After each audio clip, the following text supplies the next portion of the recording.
Buenos días, estudiantes del grado octavo. El día de hoy va a tocar un tema muy sencillo, porque es un tema que se ve desde primaria hasta llegar al bachillerato.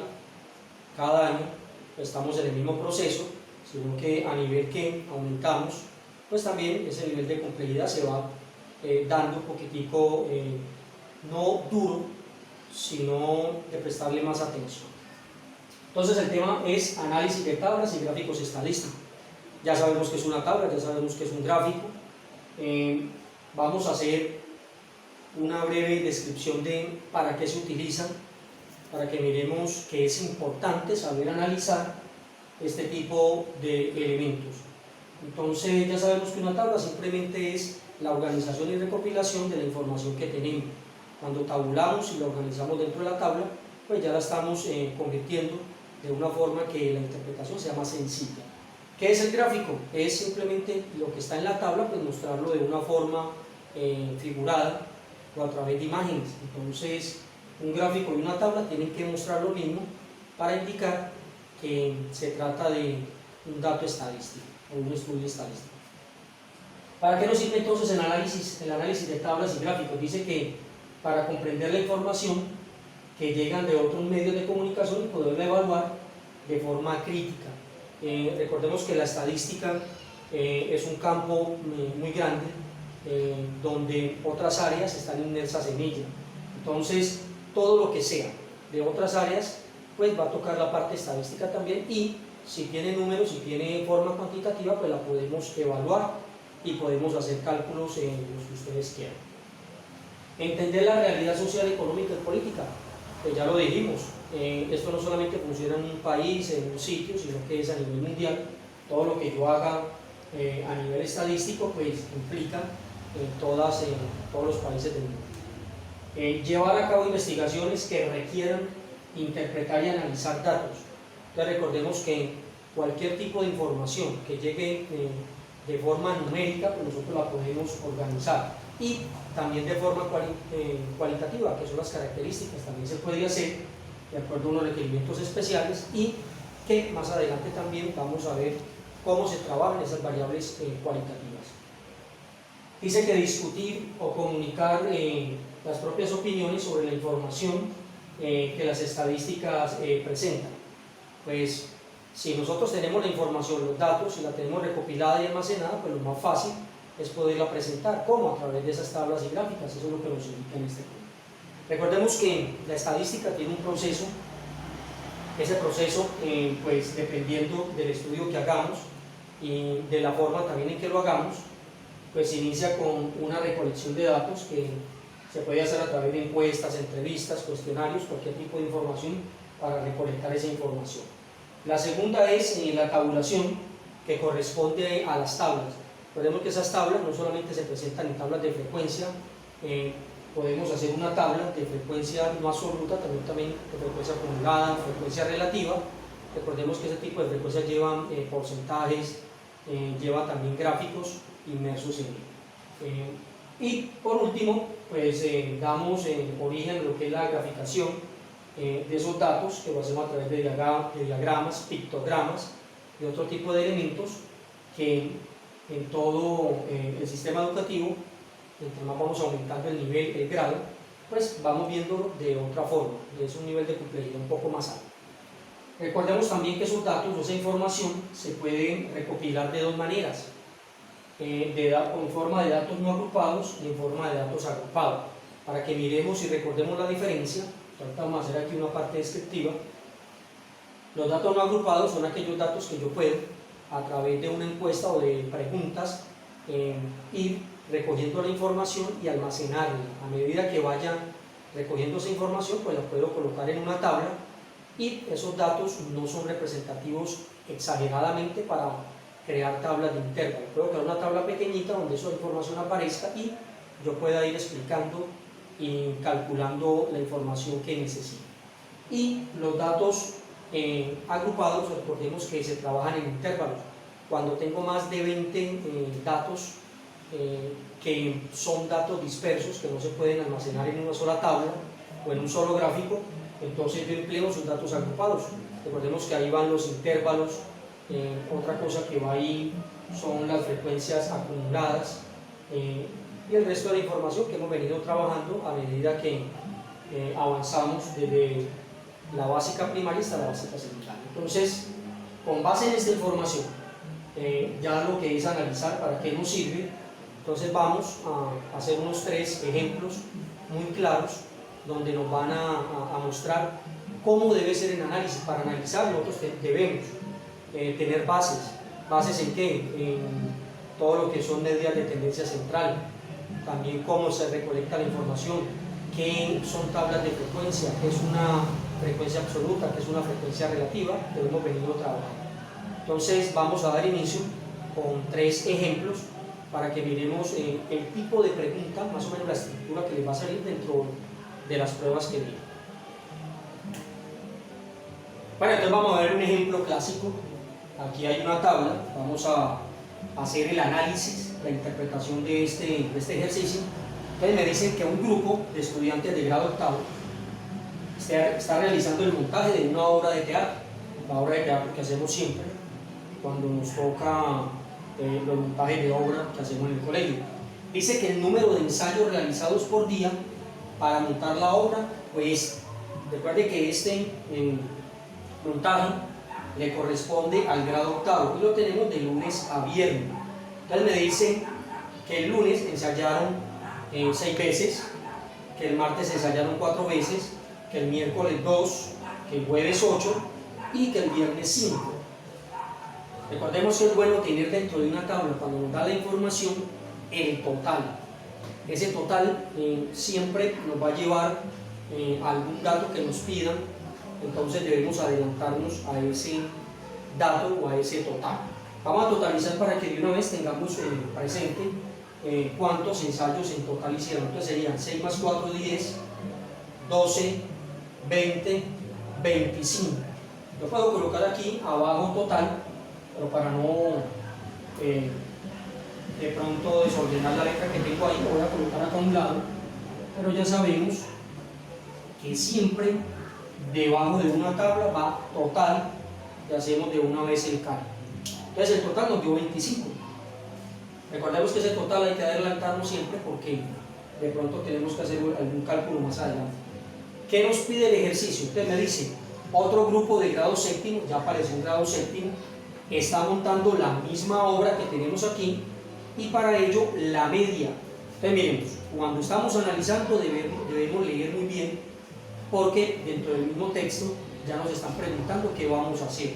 Recordemos que la palabra media es la media aritmética o el promedio. Entonces ya nos están hablando que hay un promedio y vamos a seguir leyendo. Otro grupo de grado séptimo está montando la misma obra y para ello la media del número de ensayos realizados en la semana fue de 4,2. Vamos a mirar acá, segunda clave, segundo dato que nos están dando. Ya nos están diciendo que el promedio de ensayo del grupo séptimo fue de 4,2, es decir, ya previamente ellos también debieron hacer su tablita, organizar la información y cuando sumaron, recordemos que la media es la suma de todos los datos dividido entre la cantidad de datos. Cuando hicieron eso les dio 4,2.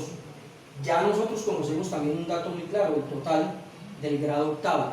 Vamos a ver la pregunta porque tiene que ver con el promedio o la media aritmética en este caso. Entonces me dice lo siguiente, ¿cuál es el grupo de estudiantes de mejor desempeño con respecto al promedio de ensayos realizados para el montaje de la obra? Es decir, si este grupo tuvo mejor promedio, o el grupo octavo tuvo mejor promedio, o el grupo séptimo, ya conociendo su promedio final, si tuvieron mayor desempeño. ¿Qué significa eso? Pues a menor promedio fueron más asertivos en el trabajo que hicieron con los ensayos. Entonces, como ya tenemos el promedio, la media de séptimo, vamos a sacarlo para el grado octavo para hacer una comparación. Eso es lo que nos pide ella, simplemente es sacar el promedio y mirar qué promedio es más bajito, y ese promedio más bajito fue más efectivo en el momento de ensayar. ¿Por qué? Porque empleó menos tiempo y le rindió más. Entonces a eso se refiere. ¿Qué vamos a hacer aquí? Vamos a sacar entonces la media aritmética, que en este caso se simboliza con la X y la barrita en la parte superior. ¿Qué es la media aritmética? La suma de todos los datos que tengo. Recuerden que vamos a hacerlo para el grado octavo. ya sabemos que nos dio 25, entonces no es necesario sumar 6 más 4, así como lo hicimos ahora, sino que ya sabemos que es el total y va abajo, 25.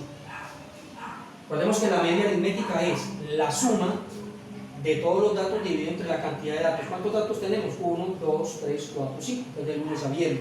Y lo vamos a dividir entre 5. Nos vamos a dar cuenta aquí que el promedio del grado octavo fue un 5.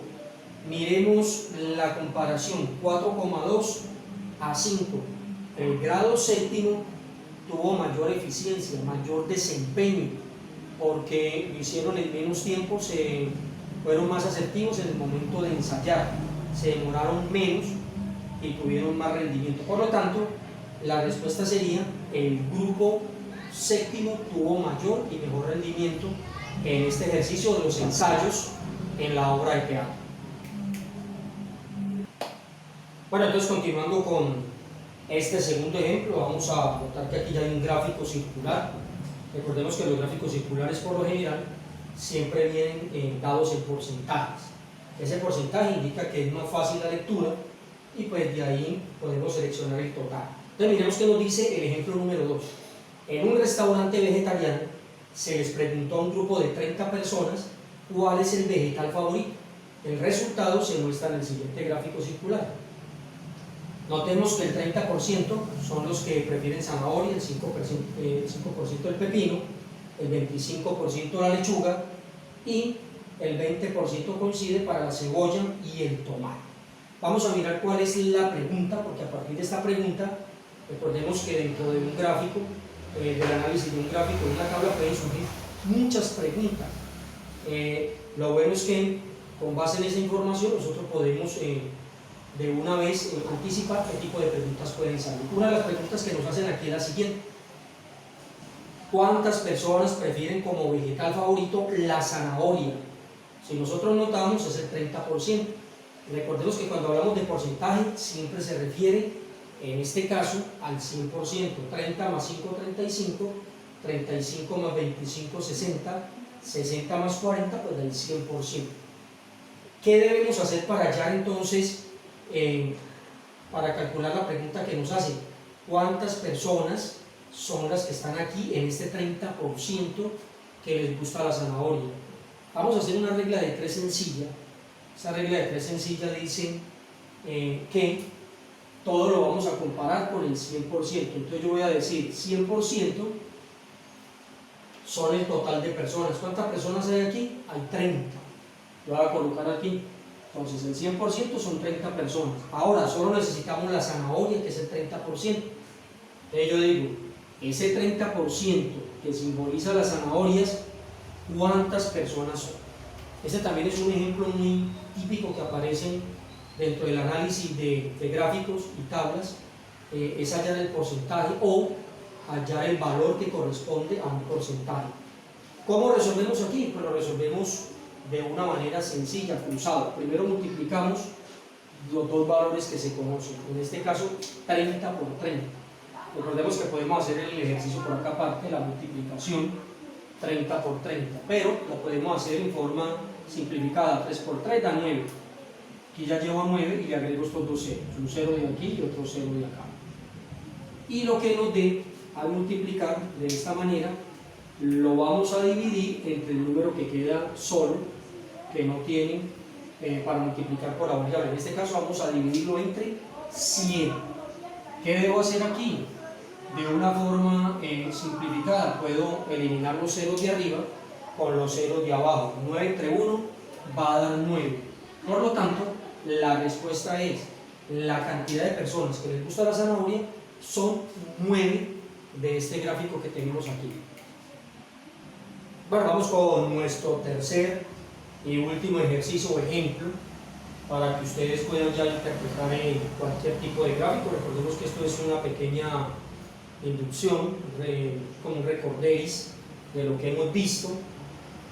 Por lo tanto, ustedes ya están en la capacidad de hacer cualquier tipo de análisis para hallar conclusiones cuando le colocan sea una tabla, sea un gráfico, de cualquier forma. En este caso ya tenemos un gráfico de líneas.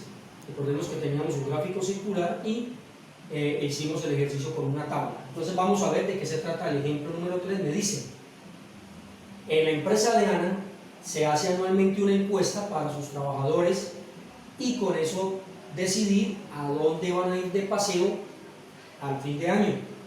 Dice que los resultados se presentan en la siguiente gráfica. Entonces, algunos dicen que para los llanos, 10 de esos empleados o trabajadores les gusta ir a los llanos. Para Bogotá, miremos aquí, para Bogotá hay 9, para Cartagena hay 12, para el eje cafetero también hay 12, consideren que ahí les gusta el eje cafetero.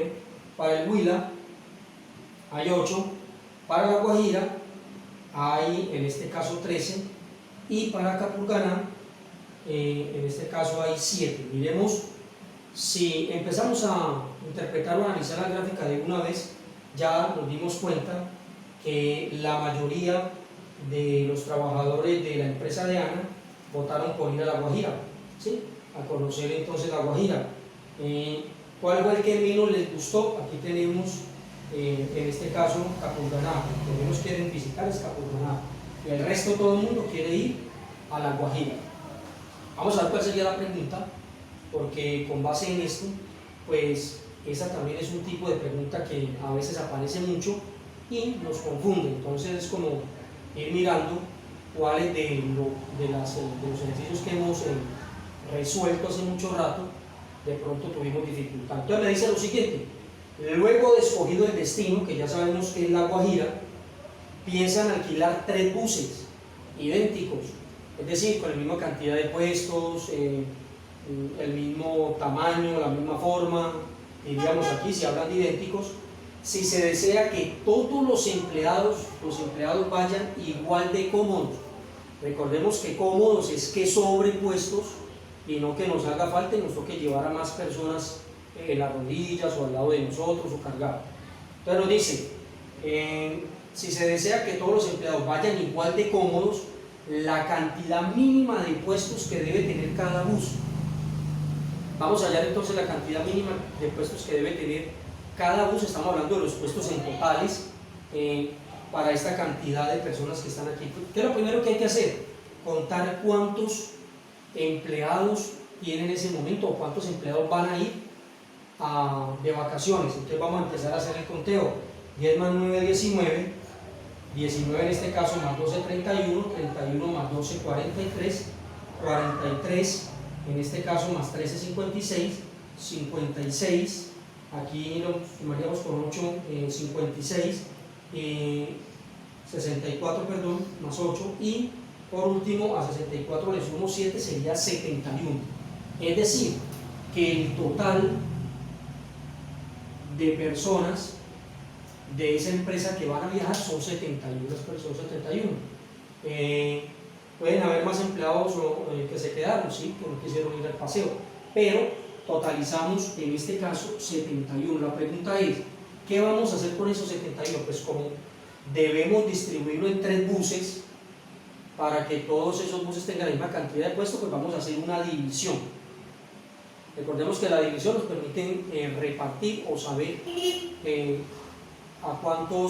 cuántas maneras se puede entonces distribuir esta cantidad de personas que está aquí. Vamos a hacer entonces la división, sería 71 dividido entre 3. Vamos a recordar tablas de multiplicar, el 3 en el 7, están 2 veces, 2 por 3, 6, a 7, 1, bajo el 1, ya tenemos el 3 en el 11, el 3 en el 11 están 3 veces, 3 por 3, 9, 10, 11, sobran 2. Recordemos que aquí se trata de mirar que las personas vayan cómodas. Si yo coloco 23, puede que uno de esos le toque cargar a otros porque es la cantidad mínima, pero nos está diciendo que debe ser la cantidad cómoda donde no tengamos que llevar a nadie más. ¿Qué debemos hacer en este caso con este tipo de ejercicios? Pues sacar decimales. ¿Cómo sacamos decimales? Colocamos una coma, recordemos esto, bajamos un cero imaginario y vamos a decir cuántas veces está el 3 en el 20, están 6 veces. 6 por 3, 18, a 22. Si continúo haciendo esto, recordamos que hace mucho rato vimos en las clases de decimales, estos decimales serían periódicos infinitos. ¿Por qué? Porque siempre nos va a dar 6, 6, 6, 6 en esta secuencia y no vamos a terminar. Entonces la cantidad de puestos que debe llevar los buses serían 23,6. Recordemos que después de la coma, la décima que queda aquí me indica si aumento o aproximo ese valor, se llama ponderar ese valor a un número mayor o a un número menor. Si después de la coma el valor que está aquí es de 5 para abajo, lo dejo en 23. Como el valor que me da 23,6 y de 6 en adelante yo aproximo, que es aproximar que le suba la siguiente unidad. ¿Qué sigue después de 23? 24. Por lo tanto, yo puedo decir que la cantidad de puestos que debe llevar cada bus para que puedan transportarse cómodamente las personas es 24. Recordemos, nos están diciendo que es comodidad. Si da 23,6, podríamos decir que es 26. Pero como necesitamos que sobre espacio, pues serían 24 puestos por cada bus. ¿Para qué? Tener uno adicional y no irnos apeñuscados como en este caso nos plantea el ejercicio. Bueno, muchachos, dos cositas aquí rápidamente para finalizar. Recordemos que un análisis de la información de un gráfico, de una tabla, también depende de saberes previos. ¿Qué son los saberes previos? Pues que tengamos conocimiento de qué son las medidas de tendencia central, cómo se dividen, todas las operaciones básicas. Y lo segundo es que el ejercicio o el resultado que nos dé del ejercicio coincidan con las respuestas o las opciones de respuesta que nos dan muchas veces en las pruebas. Entonces, miren que trabajar con este tipo de análisis de gráficos y tablas es muy sencillo, simplemente es un sentido común.